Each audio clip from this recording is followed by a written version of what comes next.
أعوذ بالله من الشيطان الرجيم. بسم الله الرحمن الرحيم.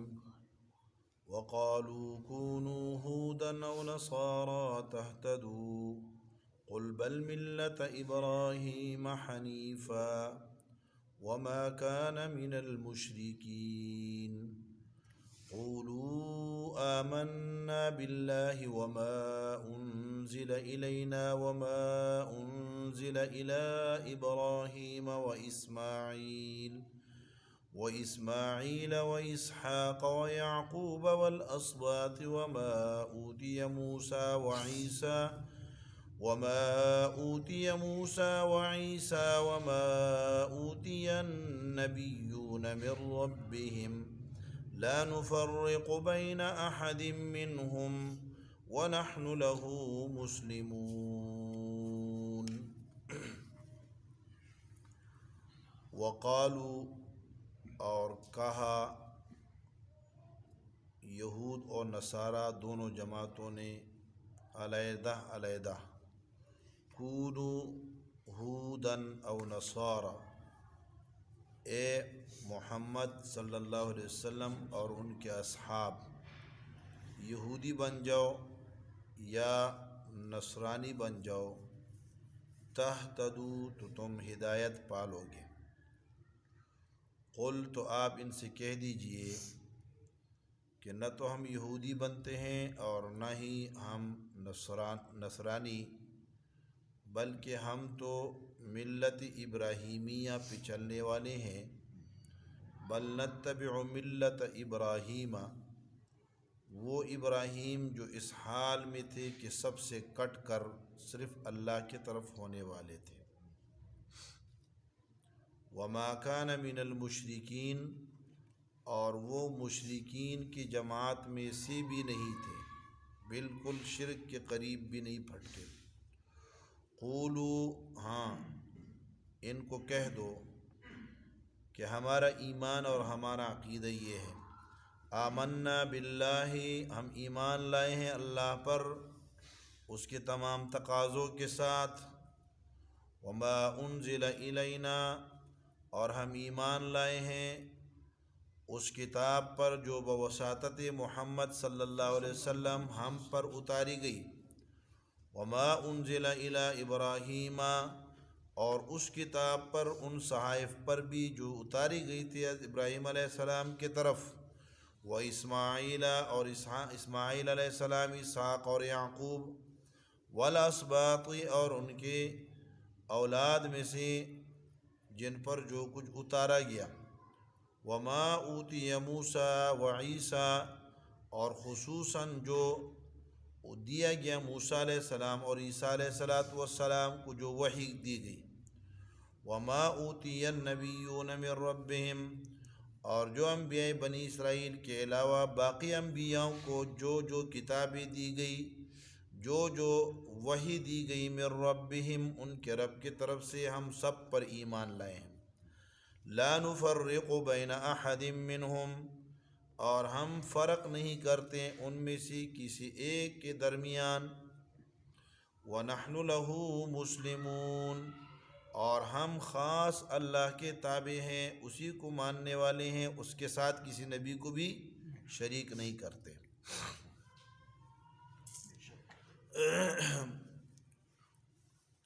یہود و نصارہ کی طرف سے مسئلہ رسالت پر کیے جانے والے اعتراضات کا سلسلہ جاری تھا،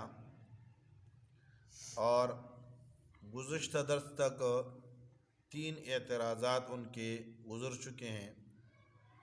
پہلا اعتراض، اس نبی کو ہم اس لیے نہیں مانتے کہ ابراہیم علیہ السلام نے دعا کی تھی اپنے اولاد کے لیے، تو قیادت اور سیادت اور بزرگی اور بڑائی ہمارے لیے ہوگی، اس لیے ہم ان کو نہیں مانتے. تو جواب دیا گیا تھا لا ینال عہد الظالمین، ابراہیم علیہ السلام نے جو دعا مانگی تھی وہ محسنین کے حق میں قبول ہوئی ہے، اور ظالم لنفسہ کے بارے میں وہ قبول نہیں ہے. دوسرا اعتراض انہوں نے یہ کیا تھا کہ ہمارے لیے دین یہودیت کی وصیت کی ہے یعقوب علیہ السلام نے. تو اس کا جواب یہ ہوا کہ یعقوب علیہ السلام نے تو اسلام کی اور دین توحید کی وصیت کی تھی، اور توحید کے علم بردار تو حضرت محمد مصطفیٰ صلی اللہ علیہ وسلم. تیسرا اعتراض ان کی طرف سے یہ تھا کہ ہم اس نبی کو اس لیے نہیں مانتے کہ ہم بڑے لوگوں کی اولاد ہیں، تو اس کو ماننے کی کہ ہمیں کیا ضرورت ہے، ہم خود کافی شافی ہیں. تو اس کا جواب دیا گیا تھا تلک امۃ قد خلت، وہ جو بڑے لوگ تھے وہ گزر چکے ہیں اور وہ اپنے اعمال سمیت جا چکے ہیں دنیا سے. تم بھی اپنے اعمال کے ساتھ دنیا سے جاؤ گے، تمہارے ساتھ تمہارے اعمال کے مطابق معاملہ ہوگا. آج کی درس میں، آج کی آیات میں تیسرا شبہ اور تیسرا اعتراض ہے، چوتھا جو انہوں نے کیا تھا. دونوں جماعتوں نے جب نجران سے وفد آیا مدینۃ المنورہ، اور اس میں نجران کے نصارہ بیٹھے ہوئے تھے، اس میں عاقب اور سید اور اسی طرح دوسرے لوگ اس وفد کے اندر تھے. تو انہوں نے آپ علیہ الصلاۃ والسلام کے مجلس میں پہلے تو آپس میں یہود بھی ان کو دیکھ کر آ گئے اور آپس میں بیٹھے تو ایک دوسرے کے اوپر الجھ پڑے. ایک نے کہا تم کسی چیز پر نہیں ہو، دوسرے نے کہا تم کسی چیز کے کسی کام کے نہیں ہو. قالت الیہود لیست النصارى علی شیء وقالت النصارى لیست الیہود علی شیء. ایک دوسرے کے ساتھ گتھم گتھا ہوئے. پھر ابن سوریہ یہودی نے آپ علیہ الصلاۃ والسلام سے کہا کہ اے محمد، ہدایت وہی ہے ما نحن علیہ، جس پر ہم ہیں، تو فاتبعنا تہتدی، ہمارے پیچھے چل پڑو تمہیں ہدایت مل جائے گی، ہدایت کا راستہ ہمارے پاس ہے. تو ان کو سن کر یہ عاقب اور سید وغیرہ ان لوگوں نے جو نصارہ نجران تھے انہوں نے بھی کہہ دیا کہ اصل دین ہمارا دین ہے اور ہدایت ہمارے پاس ہے، لہذا آپ ہمارے پیچھے چلیں تو آپ کو ہدایت مل جائے گی، آپ راستہ پا لیں گے. یہ حضرت ابن عباس رضی اللہ تعالیٰ عنہ سے روایت ہے. دوسری روایت میں کچھ تفصیل ہے. فرمایا کہ یہودیوں نے کہا کہ دیننا افضل الادیان، کہ ہمارا دین یہودیت سب سے افضل دین ہے. ونبینا موسیٰ افضل الانبیاء، اور ہمارے نبی موسیٰ علیہ السلام افضل الانبیاء ہیں. اس طرح نصارہ نے کہا کہ ہمارے نبی عیسیٰ افضل الرسل ہے، اور ہماری کتاب انجیل افضل الکتب ہے. لہذا ہمارے نبی اور دونوں نے دعوت دی کہ تم مسلمان جو ہے یا یہودی بن جاؤ یا نصرانی بن جاؤ. تو دعوت چلائی اپنے، جیسے آج بھی ان کی دعوت چلتی ہے، عیسائیت کی دعوت ہے، یہودیت کی دعوت ہے. پوری دنیا میں ان کے مشن جاتے ہیں، اپنی دعوت. یہ تو مسلمان ہیں جن کے سارا دینی معاملہ بے سر و سامان ہے، کوئی ان کو فیسیلیٹیٹ نہیں کرتے بلکہ الٹے ان کے لیے مشکلات کھڑے کرتے. تبلیغی جماعت والے دنیا میں جاتے ہیں تو بجائے یہ کہ ملک ان کے ساتھ تعاون کریں، اسلامی ممالک تعاون کریں، وہ الٹے جو ہے نا ان کے لیے رکاوٹیں کھڑی کرتے ہیں. یہود و نصارہ باقاعدہ پیسے لگا کر، باقاعدہ مشنیں تیار کر کے، لوگ جماعتیں تیار کر کے وہ اپنی دعوت جو ہے نا وہ دنیا کے اندر پھیلا رہے ہیں. اور خصوصاً جو غریب ممالک ہوتے ہیں وہاں لالچ میں اور خدمت کی بنیاد پہ وہاں پہنچتے ہیں اور وہاں پھر اپنی دعوت چلاتے ہیں. تو اس طرح انہوں نے بھی وہاں بیٹھ کر اپنی دعوت چلائی. کہ ہدایت ہمارے راستے میں ہے، لہذا آپ کیا کرو، آپ ہمارے پیچھے چل پڑو تو آپ کو ہدایت مل جائے گی۔ قالوا كونوا هودا او نصارى، یعنی قالت الیہود کونوا ہودا، یہود نے کہا کہ یہودی ہو جاؤ، وقالت النصارى کونوا نصارى، اور نصارہ نے کہا کہ تم نصرانی ہو جاؤ، تہتدوا تو تمہیں ہدایت مل جائے گی، رہنمائی مل جائے گی، راستہ پالو گے۔ تو اس کا اللہ رب العالمین نے جواب نازل کیا اور جواب دیا، قل آپ کہہ دیں، بل ملت ابراہیم حنیفا،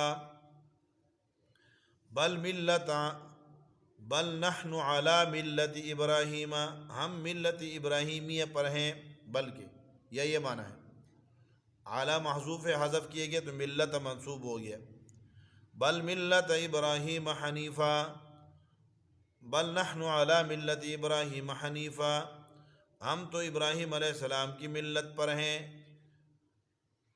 دوسرا، بل نتبع ملت ابراہیم حنیفا، بلکہ ہم تو اتباع کر رہے ہیں ملت ابراہیمیہ کی، وہ ابراہیم جو اس حال میں تھے کہ سب سے کٹ کر صرف اللہ کے بندے ہو کر رہے تھے۔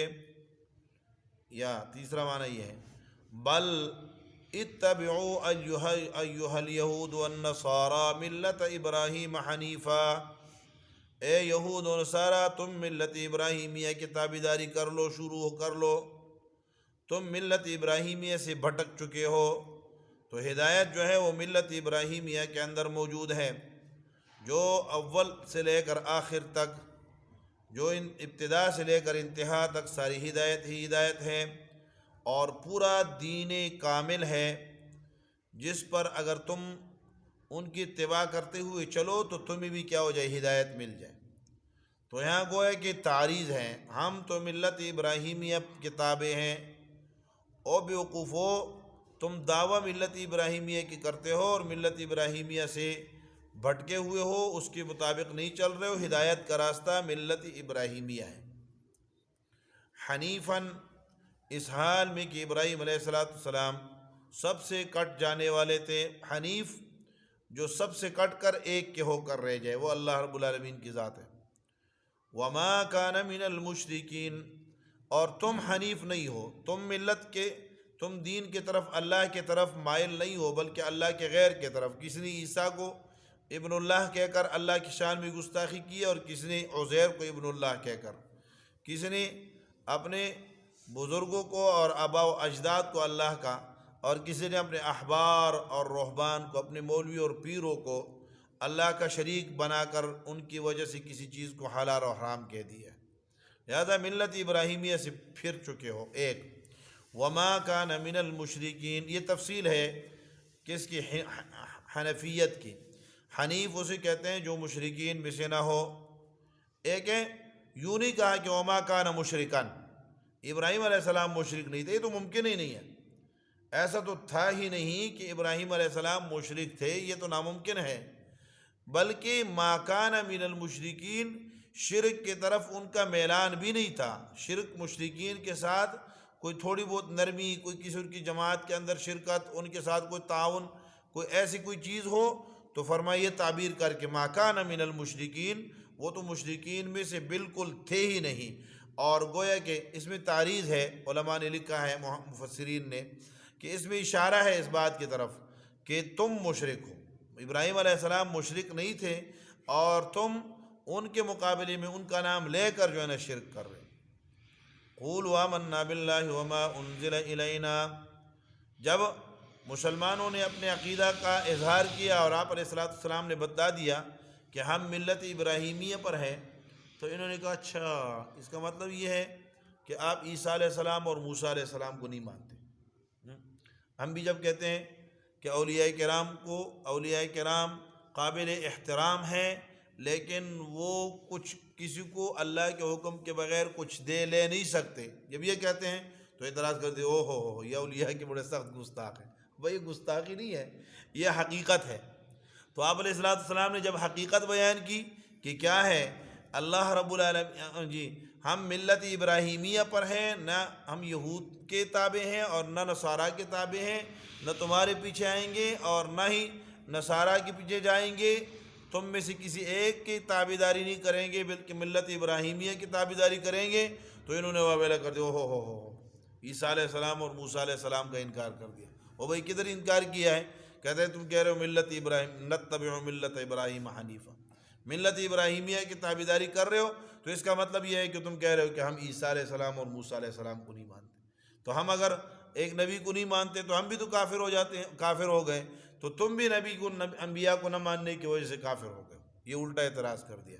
تو اللہ رب العالمین نے کہا نہیں، آپ کہہ دو قولوا آمنا باللہ وما انزل الینا، یہ مسلمانوں کے عقیدہ، اے مسلمانوں کفار کے سامنے اپنی اس عقیدے کا اظہار کر دو کہ ہم سب کے ماننے والے ہیں۔ قاری طیب صاحب نے لکھا ہے اسلام بین الاقوامی مذہب، اسلام بین الاقوامی مذہب، یعنی اگر کبھی دنیا کو، جب دنیا گلوبل ویلیج بن جائے گی، ایک ہی گاؤں ہوگا، گاؤں کی طرح ہو جائے، تو اس وقت اگر کبھی دنیا کو دین کے اور مذہب کی ضرورت پڑی تو اس مذہب کے ریکوائرمنٹ جو پوری کرے گی وہ مذہب اسلام ہے، دین اسلام ہے۔ اور اس پر ان مولانا نے بہت دلائل لکھے۔ اس وقت تو دنیا اتنی گلوبل نہیں ہوئی تھی جتنے آج ہے۔ آج تو پوری دنیا کی زبان تقریباً ایک ہو رہی ہے، ساری دنیا کے اندر انگلش بولی جا رہی ہے دنیا کے اندر جو ہے، اور پھر دنیا ایک سیکنڈوں کے اندر ایک دوسرے سے رابطہ، وہ کمیونیکیشن اتنی تیز ہو گئی ہے، تو ایسے لگ رہا ہے کہ دنیا جو ہے نا ایک ہی گاؤں ہے، ایک گھر ہے، ایک محلہ ہے۔ تو فرمایا کہ جب ایک محلہ ہو جائے تو اس کے لیے کوئی ایسا دین چاہیے، وہ پھر دنیا مطالبہ کرے گی کہ ہمیں کوئی ایسا دین چاہیے جو ہم سب کو قابل قبول ہو۔ تو وہ قابل قبول دین اگر ہوگا تو وہ کیا ہے؟ وہ اسلام ہے، وہ اسلام ہو۔ اس لیے اس کی انہوں نے دلائل دیے بہت سارے، ان میں ایک دلیل انہوں نے یہ دی، اس آیت سے دی ہے کہ اختلاف کی جو بنیادیں ہوتی ہیں، وہ پہلی بنیاد اختلافات کی وہ معتبر شخصیات ہوتی ہے۔ یعنی آپ میرے معتبر شخصیت کو نہیں مانتے، میں آپ کی معتبر شخصیت کو نہیں مانتا، لڑائی ہو جاتی۔ میں آپ کی پیر کو نہیں مانتا، آپ میرے پیر کو نہیں مانتے، لڑ پڑتے ہیں۔ میں آپ کے امام کو نہیں مانتا، آپ میرے امام کو نہیں مانتے، اختلاف ہو جاتا ہے۔ تو فرمایا سب سے جو بنیادی چیز ہوتی ہے اختلاف کے اندر، جو سب سے بنیادی چیز ہوتی ہے وہ معتبر شخصیات کو نہ ماننا ہوتا ہے۔ اب اسلام نے کیا کیا ہے؟ اسلام نے اعلان کر دیا ہے کہ دنیا کے جتنے معتبر شخصیات ہیں ان سب کی قدر کرنی ہے، ان کی بے حرمتی نہیں کرنی، ان کی بے تعظیمی نہیں کرنی، ان کی عزت کرنی ہے۔ اور خصوصاً جو ادیان سماویہ ہے، یعنی انبیاء کرام علیہم التسلیمات ہے، تو سارے کے سارے نبی جب اسلام کے اندر قابل احترام ہے تو اسلام ہی سارے لوگوں کا مذہب ہو سکتا ہے۔ اب اگر عیسائیت مثال کے طور پہ عیسائیت پوری دنیا کا مذہب ہو تو یہ جو کروڑوں مسلمان ہیں ان کے اوپر تو آری پھر گئی، ان کے تو جذبات جو ہیں وہ کیا مجروح ہو گئے، ان کے تو حقوق مارے گئے، ان کی نبی کی توہین ہو رہی ہے۔ انبیاء کرام وہ نبی کی توہین مانتے ہی نہیں ہیں، عیسائیت آپ علیہ الصلوۃ والسلام کو عیسائی مانتے ہی نہیں ہیں، انکاری ہیں۔ اور ہم عیسیٰ علیہ السلام کو بھی مانتے ہیں، موسیٰ علیہ السلام کو بھی مانتے ہیں۔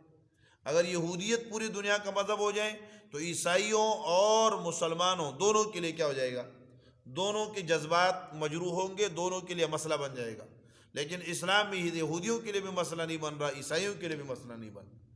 اس لیے اگر بین الاقوامی سطح پہ دنیا کو کہیں مذہب کی ضرورت پڑ جائے تو وہ ضرورت اگر کوئی مذہب پوری کر سکتا ہے تو وہ اسلام ہے۔ دوسرا سبب، اب بہت سارے اسباب لکھے ہیں، بہرحال وہ کسی اور موقع پر۔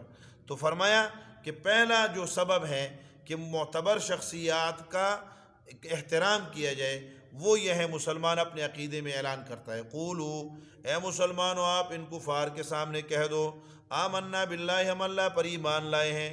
تو ایمان باللہ، ایمان بالرسل کے بغیر ناممکن ہے، اس لیے ہم ایمان لائے اللہ پر، اسی کی ضمن میں ایمان لاتے ہیں محمد الرسول اللہ کی رسالت پر، اسی کی ضمن میں ایمان لاتے ہیں ان ملائک پر جو کتاب محمد صلی اللہ علیہ وسلم پر لے کر آئے۔ تو کتاب ایمان بالملائک بھی ہو گیا، اور آسمانی ساری کتابوں کو بھی مانتے ہیں۔ تو ایمان بالکتب بھی ہو گیا، اور اسی میں ایمان بالآخرت اور ایمان بالقدر خیرہ و شرہ آ گیا، تو ایمان مفصل تفصیل ہو گیا۔ قولوا آمنا باللہ، تو ہم اللہ پر ایمان لاتے ہیں، اس کے رسولوں کو اور اس کے کتابوں کو اور اس کے ملائک کو اور اس کے فیصلوں کو مانتے ہوئے۔ تو جب سب کو مانتے ہیں تو یہ سارے کے سارے ایمانیات پر ایمان ہو گیا۔ دوسرا، وما انزل الینا، اور جو کچھ ہمارے طرف اتارا گیا ہے، اس کو پہلے اس لیے ذکر کیا ہے کہ یہ سبب ہے باقی کتابوں پر ایمان لانے کے لیے، قرآن سبب ہے باقی کتابوں پر ایمان لانے کے لیے۔ وما انزل الینا، جو ہمارے طرف اتارا گیا، ہمارے طرف یعنی ہمارے پیغمبر کے ذریعے ہم تک پہنچا ہے۔ وما انزل الی ابراہیم، اور جو صحائف اتارے گئے تھے ابراہیم علیہ السلام کی طرف، وہ اسماعیل و اسحاق اور یعقوب والاسباط، اسباط یہ سبت کی جمع ہے، اولاد کو کہتے ہیں، اصل میں پوتوں کو کہتے ہیں، اور پوتوں سے بڑھ کر جو نسل بڑھتی ہے اس کو بھی کیا کہتے ہیں؟ اسباط کہتے ہیں۔ وما اوتی موسیٰ و عیسیٰ، اور جو موسیٰ علیہ السلام اور عیسیٰ علیہ السلام کو دیے گئے تھے۔ اوتیا اور انزلہ دونوں کے ایک ہی معنی ہوتے ہیں، یعنی یہ تفنن فی العبارت کے لیے، عبارت میں خوبصورتی پیدا کرنے کے لیے الفاظ بدل دیے جاتے ہیں۔ تو فرمایا وما اوتی موسیٰ و عیسیٰ، اور موسیٰ اور عیسیٰ علیہ السلام کا بطور خاص ذکر یہود و نصارہ پر رد ہے۔ وما اوتی النبیون من ربہم، اور جو کچھ نبیوں کو دیا گیا ان کے رب کے طرف سے، تو ابراہیم علیہ السلام سے لے کر اور عیسیٰ علیہ السلام اور موسیٰ علیہ السلام تک کے انبیاء بنی اسرائیل تو کس میں آ گئے تھے؟ اسحاق، یعقوب اور اسباط کے اندر آ گئے تھے، اسباط کے اندر۔ پھر موسیٰ اور عیسیٰ کا ذکر بھی آ گیا، تو پھر ما اوتی النبیون میں یہاں سے کون سے نبی مراد ہیں؟ تو فرمایا یہ وہ نبی جو ابراہیم علیہ السلام سے پہلے گزرے ہیں، ان انبیاء پر بھی ہم ایمان، ان کے پاس جو کتابیں نازل کی گئی، شیس علیہ السلام پر صحیفے نازل ہوئے تھے، اور نوح علیہ السلام پر جو بھی وحی نازل ہوئی تھی، تو ہم ان سب کے سب صحیفوں کو اور ان سب کی سب کتابوں کو ماننے والے ہیں جو ان کے رب کی طرف سے آئی تھی۔ لا نفرق بین احد منہم، ہم ان میں سے کسی کے درمیان فرق نہیں کرتے۔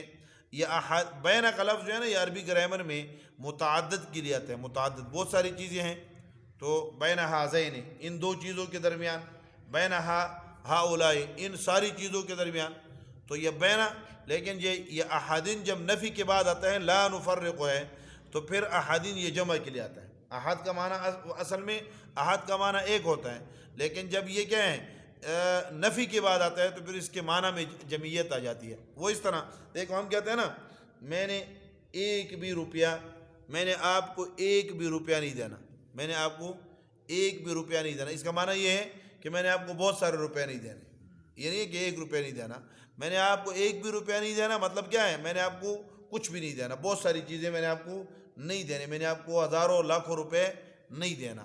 تو یہ ایک احد کا لفظ جو ہے، یہ جب نفی کے نیچے آتا ہے تو اس کے اندر جمع کا معنی آ جاتے ہیں، اس لیے بینہ کے بعد اس کو لانا صحیح ہو گیا۔ لا نفرق بین احد منہم، ان میں سے ہم کسی کے درمیان تفریق نہیں کرتے، یعنی کسی کو۔ اچھا، ایک آگے سورہ اسی صورت کے اندر تیسرے پارے میں آئے گا کہ تلک الرسل فضلنا بعضهم علی بعض، پیغمبر ہے بعض کو بعض پر فضیلت حاصل ہے، ہم کہتے ہیں نبی علیہ الصلوۃ والسلام افضل الانبیاء ہے، اور اسی طرح ابراہیم علیہ الصلوۃ والسلام کی اپنی فضیلت ہے، ہر نبی کی اپنی اپنی فضیلتیں ہیں۔ تو تلک الرسل فضلنا بعضهم علی بعض، یہاں کیا لا نفرق بین احد من رسلی، ہم تفریق نہیں کرتے، تو تفریق اور تفضیل میں فرق ہے۔ تفریق اور تفضیل میں کیا ہے؟ ایک تفریق ہے، تفریق کا معنی یہ ہے جیسے یہودیوں نے کہا کہ ہم موسیٰ علیہ السلام کو مانتے ہیں اور محمد صلی اللہ علیہ وسلم اور عیسیٰ علیہ السلام کو نہیں مانتے، اس کو کہتے ہیں تفریق۔ عیسائیوں نے کہا کہ ہم محمد اور قرآن کو نہیں مانتے، باقی کتابوں کو، عیسیٰ علیہ السلام کو مانتے ہیں، تو یہ ہوئی تفریق۔ اور ایک ہے تفضیل، مانتا میں سب کو ہوں لیکن ان میں سے افضل فلاں ہے، فلان افضل ہے اور فلان اس سے درجے میں، درجات میں ان میں کیا ہے؟ فرق ہے۔ تو تلک الرسل فضلنا میں تفضیل کا ذکر ہے، اور یہاں جو ہے یہ تفریق کا ذکر ہے۔ تو فرمایا لا نفرق بین، تو یہود و نصارہ کو کہا کہ ایمان ہمارا اور تمہارا ایک جیسا ہے، لیکن فرق یہ ہے کہ ہم عیسیٰ علیہ السلام اور موسیٰ علیہ السلام اور سارے کے سارے انبیاء کو مانتے ہیں، تفریق نہیں کرتے، تم تفریق کا شکار ہو، تم ہمارے نبی کو نہیں مانتے ہو، عیسائی ہمارے نبی کو نہیں مانتے، یہودی عیسائیوں کو کے نبی کو بھی نہیں مانتے، اور ہمارے نبی کو بھی نہیں مانتے، تو تم تفریق کا شکار ہو اور ہم تفریق نہیں کرتے۔ دوسرا فرق یہ ہے کہ تم اللہ کو، انبیاء کو اللہ کے برابر گردانتے ہو، ان کے ساتھ شریک ٹھہراتے ہو، وَنَحْنُ لَهُ مُسْلِمُونَ، اور ہم تو صرف اللہ کے تابع ہیں، یعنی اللہ کے ساتھ کسی نبی کو بھی شریک نہیں کرتے عبادت میں۔ عبادت میں ہم کیا ہیں؟ خالص اللہ رب العالمین کے تابع ہیں۔ تو بہرحال یہ ان کی دعوت ہے اور انہوں نے اپنی دعوت دی ہے، تو ان کے دعوت کے جواب میں مسلمانوں کو، تو مسلمانوں کا عقیدہ یہ ہے کہ ہمارے ہاں تمام کے تمام انبیاء کرام، یہ اکثر جو ہے نا یہ لوگ بار جب ہمارے یہ وزراء وغیرہ جاتے ہیں تو ان سے ایک سوال کرتے ہیں۔ ہمارے ایک علاقے کے ایم صاحب تھے تو جماعت اسلامی کے، لیکن پڑھے لکھے تھے، تو کہہ رہے تھے کہ میں گیا ہوں، میں کینیڈا گیا، تو وہاں پہ انہوں نے ہم سے مجھ سے سوال کیا کہ مسلمان تم کہتے ہو کہ دین اسلام جو ہے یہ بڑا اعتدال والا مذہب ہے، تو تم تو کہتے ہو کہ اگر مسلمان کسی یہودی یا نصرانی لڑکی سے شادی کر لے تو ٹھیک ہے، لیکن اگر یہ مسلمانوں کی کوئی لڑکی یہودیوں میں یا عیسائیوں میں چلی جائے تو یہ ٹھیک نہیں ہے، تو یہ تو تم زیادتی کرتے ہو، ہماری لڑکیوں کے ساتھ نکاح کر لیتے ہو، کہتے ٹھیک ہے، تمہاری ہمارے پاس آ جائے تو اس کو کیا کر دیتے ہو؟ اس کو واپس کر دیتے ہو۔ یہ مفتی شفیع صاحب نے لکھا ہے، اس سوال کا جواب مفتی شفیع صاحب نے لکھا ہے، لیکن وہ باقی ایم پی ایس تو اللہ جو ہے نا معاف کرے، وہ ان کو آسمانی وہ جو ہے نا کتابیں، دینی کتابیں دیکھنے کا موقع ہی نہیں ملتا، تو وہ بہرحال جماعت اسلامی کے ساتھ ان کا تعلق تھا، اللہ غریق رحمت کرے، پھر دھماکے میں شہید بھی ہو گئے تھے۔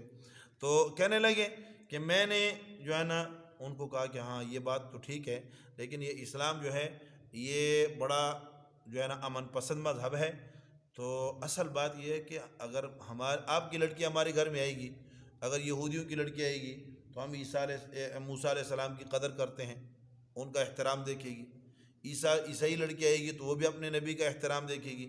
اگر ہماری لڑکی تمہارے گھر میں آئی اور تم نے ہمارے نبی کی گستاخی کی تو یہ تو ایک جذباتی معاملہ ہوتا ہے، تو وہ تم سے لڑے گی، لہذا تمہارے گھر کا ماحول خراب ہوگا۔ تو اسلام تمہارے گھر کے اندر امن چاہتا ہے، تمہارے گھر میں لڑائی نہیں چاہتا، اس لیے اسلام کہتا ہے کہ ہماری لڑکی تمہارے گھر میں نہیں ہونی چاہیے، اور تمہاری اگر ہمارے گھر میں آئے گی تو یہاں تو کیا ہے، تو کوئی مسئلہ نہیں بنے گا۔ اس لیے اسلام نے کیا کیا ہے، آپ کی لڑکیاں مسلمانوں میں نکاح کرنے کی اجازت دی ہے، لیکن مسلمان لڑکی آپ کے گھر میں نہیں آ سکتی۔ اللہ رب العالمین ہمیں بھی سمجھ عطا فرما دے۔ وآخر دعوانا